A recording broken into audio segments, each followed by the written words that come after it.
कोल्हापूरची सांस्कृतिक परंपरा जपणारी अनेक मंदिरं आहेत. अशाच एका मंदिराला भेट देण्यासाठी आम्ही गेलो करवीर तालुक्यातील हळदी या गावी.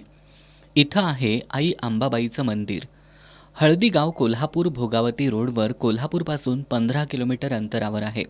आज या मंदिराला भेट देण्यासाठी माझ्यासोबत घरातील चिल्लर पार्टी होती. हळदी गावात गेल्यावर मेन रोडवरून या कमानीतून आपल्याला आत जावं लागतं. इथला रस्ता थोडा खराब असल्यानं मूड खराब होऊ शकतो, पण मंदिर बघितल्यावर तुमचं मन नक्कीच प्रसन्न होणार यात शंका नाही. या गेटमधून आत गेल्यावर हे मंदिर दिसतं. मंदिराचा परिसर खूप मोठा आणि भव्य आहे. मंदिराच्या समोर मंडप आहे. या मंडपात आल्यानंतर मंदिराचे मुख्य प्रवेशद्वार नजरेस पडते. मंदिराचे प्रवेशद्वार भव्य असून डाव्या बाजूला हनुमान तर उजव्या बाजूला श्री गणेशाची प्रतिमा दगडांमध्ये कोरलेली आहे. या प्रवेशद्वाराच्या दोन्ही बाजूला हत्तींच्या दगडी मूर्त्या आहेत. मंदिरात प्रवेश करताच आपण पोहोचतो सभामंडपात. मंदिराचा सभामंडप भव्य आहे.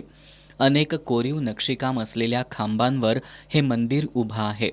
मंदिराच्या छताला सुद्धा नक्षीकामाचा साज चढवलाय. मंदिराच्या भिंतींवर अनेक देवतांच्या मूर्त्या कोरलेल्या आहेत. याच सभामंडपात पितळी कासव आहे, तर मंदिराच्या गाभाऱ्यात आई अंबाबाईची मूर्ती आहे.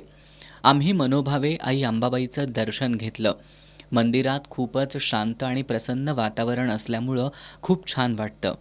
मंदिराच्या बाहेर आल्यानंतर समोर भव्य काळ्या पाषाणातील दीपमाळ आणि तुळस आहे, तर बाजूला गाय वासराची प्रतिकृती आहे.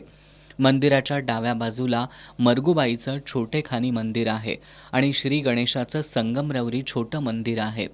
तर मुख्य मंदिराच्या उजव्या बाजूला विठ्ठलाईचं मंदिर आहे. मंदिर परिसरात भले मोठे वडाचे झाड आहे. मी व्हिडिओ शूट करेपर्यंत चिल्लर पार्टी मस्त या झाडाच्या पारंब्यांशी झुला खेळत होती. इथल्या प्रसन्न वातावरणातून बाहेर पडण्याची इच्छा होत नव्हती. तुम्हालाही छान मंदिर पाहायचे असतील तर हळदीमधील अंबाबाई मंदिर बेस्ट आहे. तुमच्याही परिसरात अशी काही मंदिरं असतील तर कमेंटमध्ये नक्की सांगा. आम्ही तुमच्या एरियामधील मंदिर एक्सप्लोअर करू. भेटू पुढच्या व्हिडिओमध्ये नव्या लोकेशनसह.